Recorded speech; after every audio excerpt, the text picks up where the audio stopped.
Hello दोस्तों, WhatsApp. तो आज है मेरी 30 डेज कॉन्टिन्यूअस ब्लॉगिंग सीरीज़ की 12th डे और आज हम लोग जाने वाले हैं एक सर्कस में जो कि था अजंता सर्कस। तो चलिए चलते हैं।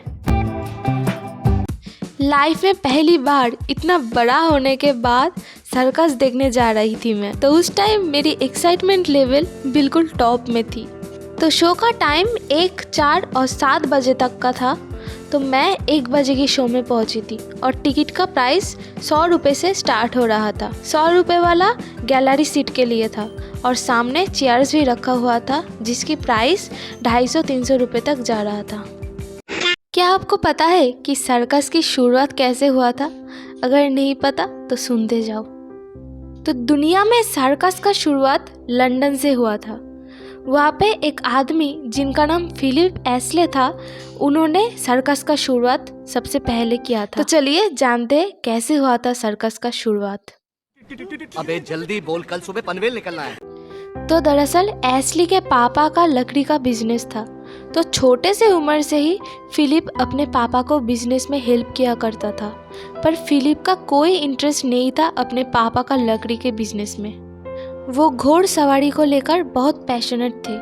तो जब वो 17 साल का हुआ तो उन्होंने कॉलोनियल एलियर्स 15th लाइट ड्रैगन, जो कि ब्रिटिश आर्मी में घोड़सवार लोगों का एक रेजिमेंट था, वह ज्वाइन कर लिया। तो वहाँ से फिलिप ने घोड़सवारी में महारती हासिल किया और उसके साथ साथ घोड़ों के साथ बहुत सारे स्टंट, ट्रिक, ये सब भी स्किल सीख लिया। तो आगे चल के वो लोगों को शो कर करके अलग अलग ट्रिक दिखाता था और लोगों को उनका ट्रिक बहुत पसंद आता था। तो धीरे धीरे एस्ली ने सोचा इनको मुझे और लोगों तक एक्सपेंड करना चाहिए और लोगों को सिखाना चाहिए। तो उन्होंने एक स्कूल भी खोला जहाँ पे कई लोगों को वो घोड़सवारी सिखाता था और धीरे धीरे करके खुद की एक टीम भी बना लिया और सर्कस शो शुरू किया।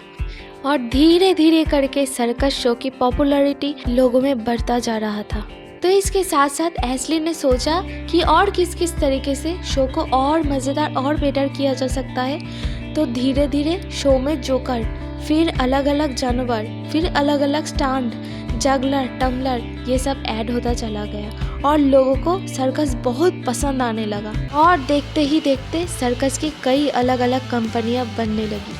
तो जो लोग एक पर्टिकुलर जगह सर्कस कंडक्ट करवाना चाहते थे, वो सर्कस के कंपनियों के साथ पैसे देकर डील करते थे और जो टिकट से रेवेन्यू जनरेट होता था वो ऑर्गेनाइजर खुद रख लेते थे। तो ऐसे ही धीरे धीरे सर्कस का शो पूरे वर्ल्ड में फेमस होने लगे थे। और पता है, इंडिया में सर्कस की कंपनियों का शुरुआत ईगो के वजह से हुआ था। तो कैसे हुआ था, आइए जानते हैं।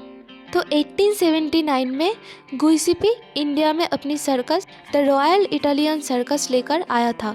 तो वहाँ उन्होंने ओपन चैलेंज किया था कि इंडिया में सदियों तक ऐसा सर्कस कोई नहीं बना पाएगा। अगर 6 महीने के अंदर मेरी तरह सर्कस कोई बना पाया और ये चैलेंज जीत सका तो उनको मैं 1000 रुपीज़ और एक घोड़ा भी अपनी तरफ से गिफ्ट करूँगा। तो एक इंडियन जिनके नाम विष्णुपंत छेत्री था, वो घोड़सवारी में एक महारथी थे। उन्होंने उनकी वाइफ अबुताबाई को भी ट्रेनिंग दिया और 6 महीने के कम टाइम में ही इंडिया का फर्स्ट सर्कस शो लॉन्च कर दिया, जिनका नाम रखा था द ग्रेट इंडियन सर्कस। और वो शो महाराष्ट्र की सांगली में किया गया था। और उस टाइम बाला साहेब पटवर्धन, जो सांगली के राजा हुआ करता था, उन्होंने भी फाइनेंशियली बहुत हेल्प किया था। बट इंडिया में विष्णुपंत जी को फादर ऑफ सर्कस के नाम से नहीं जाना जाता। फादर ऑफ सर्कस कहा जाता है केलेरी कुन्नीकन्नन को। हाँ, बहुत कॉम्प्लिकेटेड सा नाम है, मैं भी शायद सही से प्रोनाउंस नहीं कर पाई, तो स्पेलिंग दिया हुआ है, देख लेना हुआ से। तो केलेरी साहब उस टाइम बहुत बड़े लेवल के मार्शल आर्टिस्ट थे। तो विष्णुपंत जी ने उनको रिक्वेस्ट किया कि उनकी सर्कस टीम को मार्शल आर्ट सिखाया जाए। तो केलेरी साहब मान गए और धीरे धीरे करके केलेरी जी की भी बहुत कंट्रीब्यूशन की वजह से इंडिया में सर्कस एक बहुत बड़े पैमाने तक पहुंच गया था। पर अभी दुख की बात यह है कि सर्कस धीरे धीरे विलुप्त होता जा रहा है। एक समय जहां हमारे देश के अंदर 330 प्लस सर्कस कंपनियां हुआ करता था, अभी ये नंबर सिर्फ 7 हो चुका है और धीरे धीरे ये नंबर भी शायद कम हो जाएगा।